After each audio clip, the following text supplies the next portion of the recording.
सुप्रभात बच्चों। पिछली कक्षा में हम लोगों ने 1 to 6 क्वेश्चन आंसर किया। कुछ बच्चों ने इसका जवाब लिख करके दिया, ठीक है। अब आगे जो कुछ प्रश्न बचे हुए हैं उन पे विचार किया जाए। जैसे बातचीत के लिए तो सामने तो हम लोग है नहीं आमने सामने, फिर भी इस पे विचार विमर्श करते हुए तो आगे बढ़ते हैं। चरवाहे का जीवन कैसा था? जैसा कि प्रारंभ में ही हम लोगों ने देखा कि वो चरवाहा कौन? दारा बहुत ही गरीब था। रूखी सूखी रोटी मिल जाती थी, पहनने के लिए भेड़ की ऊन से बने फटे पुराने कपड़े और रहने के लिए एक छोटी सी झोपड़ी थी जिसकी आधी छत गिर चुकी थी। अर्थात चरवाहे का जीवन अति दयनीय था। दूसरा, कहानी में से ऐसे अंश छांटकर बताइए जिनसे दारा के बुद्धिमान होने का पता चलता है।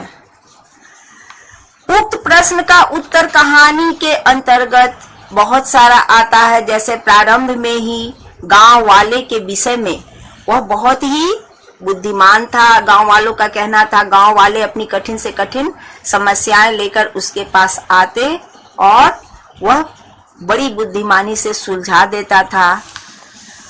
पुनः फिर आगे ये राजा का कथन, उन्होंने दूत भेजकर अपनी समस्या बताई और दारा से सुझाव मांगा कि वह क्या करे। दारा ने तुरंत ही समस्या को सुलझा दिया, वह भी ऐसी समझदारी से कि साह दंग रह गया। ठीक है। अब पुनः तीसरा प्रश्न, दौरे पर जाते समय दारा दूसरा घोड़ा क्यों रखता था? तो आपका पृष्ठ संख्या 6 में ये है। दारा प्रांत के अनेक स्थानों पर दौरा घोड़े पर सवार होकर करता था। दौरे पर जाते समय उसके साथ ही एक और भी घोड़ा होता था जिसकी पीठ पर वह एक बड़ा सा बक्सा रखता था।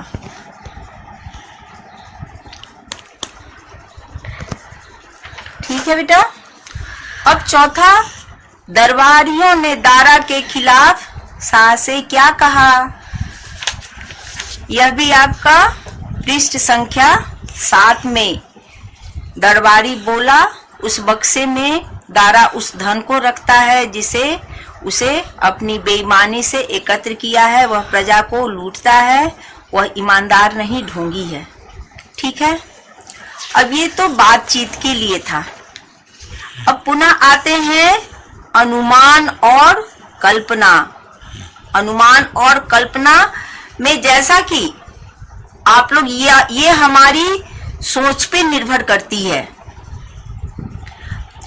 जिसका पहला है, शाह ने दारा के पास दूत को भेजकर किस समस्या को सुलझाने के लिए कहा? अनुमान लगाइए दारा ने समस्या को कैसे सुलझाया होगा।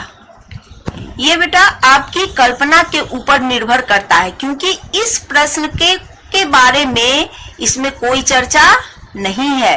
तो ये आप अपनी कल्पना के आधार पे सोच के बताइएगा। अब आइए, यदि दरबारियों के कहे अनुसार दारा के बक्से से बेईमानी से एकत्र किया गया धन निकलता तो क्या होता? इसमें बात हुई है ना कि दरबारियों के कहे अनुसार जब दारा का बक्सा खोला गया तो उसमें उसका असल धन जो कि एक पुराना कोट था। अब यहाँ इसी चीज को, चूंकि ये अनुमान और कल्पना है, ये हमारी सोच पे निर्भर करता है कि अगर वो वाकई लोगों के कहे अनुसार बेईमानी से एकत्र किया गया धन निकलता तो क्या होता। ठीक है। तो ये कल्पना के अनुसार ये सोचिएगा, लेकिन जहां तक इसका उत्तर तो यही होना चाहिए कि शाह तुरंत उसे दंड देकर राज्य से निकाल देता और पुनः उसे चरवाहा वाली जिंदगी ही बितानी पड़ती। यानी जिस दलदल से वो निकला था उसे वही जिंदगी पुनः बितानी पड़ती। अब आइए प्रश्न संख्या 3। पाठ का शीर्षक असल धन क्यों रखा गया? इस पाठ का कोई अन्य शीर्षक सुझाइए तथा यह भी बताइए कि आपने यह शीर्षक क्यों चुना। पाठ का शीर्षक असल धन क्यों रखा गया, इस पे अनेकों बार हम लोगों ने चर्चा किया है ना। यह तो स्पष्ट ही हो चुका है कि दारा के लिए अपने प्रारंभिक दिनों को याद दिलाने वाला वह पुराना कोट हमेशा बक्से में बंद उसके साथ होता, जिससे अभिमान उससे कोसों दूर रहे, है ना। अब आगे ये जो है कि इसके लिए कोई अन्य शीर्षक, तो अन्य शीर्षक ये आपकी सोच पे निर्भर करता है, वो शीर्षक भी बताना है और पुनः आपने उस शीर्षक को क्यों चुना इसके बारे में भी लिखिएगा, ठीक है। अब पुनः आते हैं भाषा की बात पे। भाषा की बात, जैसा कि पहला पाठ में से दो व्यक्तिवाचक, जातिवाचक, भाववाचक संज्ञा छांट करके लिखना है। व्यक्तिवाचक जैसा कि जानते हैं किसी खास व्यक्ति, वस्तु, स्थान का बोध हो, आपके ऊपर है। जातिवाचक ये संज्ञा के तीनों भेद इसमें है और इसके दो शब्द हम लोग छांट करके इसमें लिखेंगे। इसका दूसरा मुहावरों के प्रयोग से, जैसा कि आपको पहले दिन ही दिए थे कि वाक्य में आए, दूसरा पाठ में आए मुहावरों को छांट करके और लिखना है, जो कि हम लोगों ने प्रथम दिन ही कर लिया, ठीक है। अब इसका तीसरा विशेषण शब्द दिया गया है और किसकी विशेषता बता रहे हैं, अर्थात विशेष्य। तो ये नीचे जो शब्द दिया गया है, इन शब्दों के आधार पे पाठ से आपको विशेष्य बताना है। गरीब शब्द का प्रयोग किसके लिए हुआ है, तो दारा के लिए। दूसरा रूखी सूखी रोटी।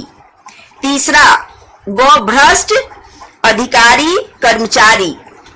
चौथा बुद्धिमान समझदार ईमानदार, दारा। जटिल समस्या, ठीक है। इसे आप भाषा की बात 1, 2, 3 बुक में ही कर लीजिएगा। अब आते हैं हम लोग जीवन मूल्य वाले प्रश्न पे, जिसका पहला, ये तो खैर कोई खास मायने नहीं रखता है। आपको घर में, विद्यालय में किसी से ईर्ष्या होती है, क्यों, ये आपके लिए है। चलिए, उसके बाद ये दूसरा, ईर्ष्या करना उचित है या अनुचित और क्यों। ईर्ष्या उचित अर्थात अच्छी चीज है, अनुचित बुरी चीज है। ये आपके ऊपर पहले तो ये बताना है कि उचित है या अनुचित। अब आइए सबसे पहले ईर्ष्या क्या है इसके बारे में हम आंशिक रूप से जानकारी ले लें।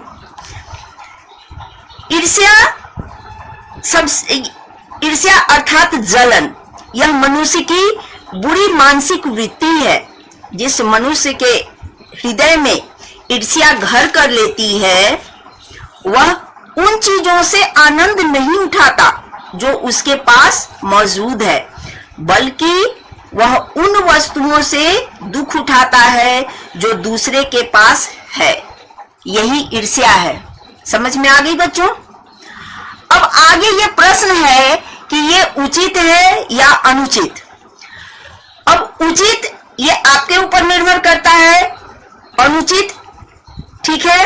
तो अनुचित के लिए, यदि अनुचित है तो क्यों, इसके संबंध में हम लोग विचार करें। ईर्ष्या से अवगत होने के बाद आप यह भली भांति समझ गए होंगे कि यह अनुचित क्यों है। ईर्ष्या का काम होता है जलाना, मगर सबसे पहले वह कौन, ईर्ष्या उसी को जलाती है जिसके हृदय में उसका जन्म होता है। अर्थात ईर्ष्या से न सिर्फ दूसरों का बल्कि ईर्ष्यालु व्यक्ति सबसे पहले खुद का ही नुकसान करता है। आ जाइए अब तीसरा, मन में ईर्ष्या का भाव उत्पन्न ही न हो, इसके लिए आप क्या करेंगे। ये हमारे व्यक्तित्व के विकास के लिए अति महत्वपूर्ण जीवन मूल्य से संबंधित ये प्रश्न है। चलिए अब इस पे हम लोग विचार करें। मन में ईर्ष्या का भाव उत्पन्न ही न हो, इसके लिए हमें क्या करना है? ईर्ष्या यह हमारे जीवन मूल्य से संबंधित बहुत ही गूढ़ और अहम भूमिका निभाने वाली बात है, या यूं कहें कि चारित्रिक गुण है। जैसा कि पिछले प्रश्न में ही हम लोगों ने देखा कि ईर्ष्या कितनी बुरी चीज है, जिससे दूसरों के साथ खुद का भी नुकसान होता है। तो ये बुरी वृत्ति हमारे अंदर उत्पन्न ही न हो, इसके लिए हमें क्या करना चाहिए? तो आइए कुछ मुख्य बिंदुओं पर विचार करते हैं। सबसे पहली बात बेटा कि हमें हमेशा अपना दृष्टिकोण सकारात्मक रखना चाहिए। सकारात्मक अर्थात हर किसी के लिए अपनी सोच सही रखनी चाहिए, तभी हमारे अंदर अच्छे विचार आएंगे, और जब अच्छे विचार आएंगे तब हम क्रियात्मक रूप से अच्छा करने के लिए तत्पर रहेंगे और करेंगे। उदाहरण स्वरूप, जैसे किसी की कोई बात, कोई चीज अच्छी लगी तो हमें ईर्ष्या नहीं, बल्कि उस चीज को हासिल करने का सही तरीका, सही रास्ता खोजना चाहिए। आपके वर्ग में ही अगर कोई रैंक 1 लाता है तो उस मंजिल तक पहुंचने के लिए सही और सार्थक मार्ग आप खोजें। किस कमी, किस चूक के कारण हम पीछे रह गए, तब हमें कभी वह कमी दिखेगी और हम उसे दूर करने हेतु सही रास्ते का चयन करेंगे। सही सोच और सकारात्मक दृष्टिकोण ही हमें अपनी मंजिल तक पहुंचाने में सहायक होते हैं। ये हमें गांठ बांधकर रखना चाहिए बच्चों। सारी शक्तियां मनुष्य के अंदर ही छिपी होती है, बस जब तक हम उसे नहीं पहचानते, अर्थात उससे कोसों दूर रहते हैं, तभी तक वो हमसे दूर रहती है। जब हम उससे, उस सत्य से, अपनी शक्ति से हमारा साक्षात्कार हो जाता है, फिर रास्ता आसान हो जाता है, और असंभव भी हमारे लिए बेटा संभव हो जाता है। इस प्रकार हम हमेशा अपनी सोच को सकारात्मक रखेंगे तो संभव है कि ईर्ष्या का भाव मेरे अंदर उत्पन्न ही नहीं होगा। ठीक है, अब आइए गृह कार्य के रूप में हम लोग जीवन मूल्य का प्रश्न संख्या 2 और 3 कॉपी में करेंगे, तथा भाषा की बात का 1, 2, 3 पुस्तक में करेंगे। अच्छा बच्चों, एक और महत्वपूर्ण बात कि गृह कार्य जो आप लोगों को दिया जाता है उसे मद्देनजर समझकर, पढ़कर, और उसका उत्तर, सकारात्मक उत्तर आप लोग जल्द ही देने की कोशिश करेंगे, क्योंकि कुछ बच्चों का जो दिया जाता है और कितने क्लास के बाद कभी देते हैं, कभी नहीं, कभी अनमनस्क रूप से उसका जवाब रहता है।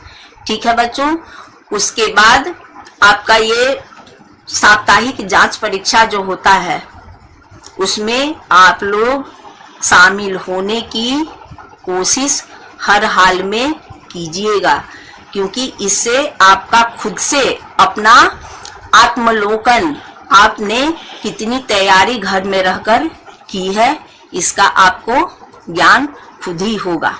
ठीक है, बाकी ये जो कुछ करने के लिए इस पे हम लोग क्लास में चर्चा करेंगे। ठीक है, अब इसके बाद अगली कक्षा के लिए हम लोग पाठ 3 का, आप लोगों को सबसे पहली चीज कि नई पाठ पढ़ने के पहले पाठ को खुद से पढ़ लेने की हिदायत हम देते हैं। इसलिए कारण बेटा कि अगर जिस चीज को हमें पढ़ना होता है, हमें जानकारी होती है, और उस चीज को अगर भली भांति हम घर से पढ़ के आते हैं, तो यहाँ जो कुछ भी आप लोगों को हम बताएंगे, समझाएंगे, उसे आप भली भांति ग्रहण कर लीजिएगा। अदरवाइज बस यहाँ से बताए, इधर से सुने, और उसका फायदा आप लोगों को कुछ नहीं होगा। तो इसलिए जो कुछ भी आगे की कक्षा के लिए पढ़कर आने को पहले ही हम बता देते हैं और उसको आप लोग कम से कम घर से पढ़ के आया कीजिए। अब अगली कक्षा के लिए आप लोग पाठ 3 का जो भी है कम से कम पाठ को आप लोग मद्देनजर पढ़ के और एक बार रीडिंग दे करके अच्छे से रहिएगा और तब फिर हम लोग विचार करेंगे। ऐसे भाषा अभ्यास का आगे का चैप्टर जो है उसमें कुछ रह गया था अभ्यास 1 में, वो अगली कक्षा में वो शुरू करेंगे, लेकिन उसके बाद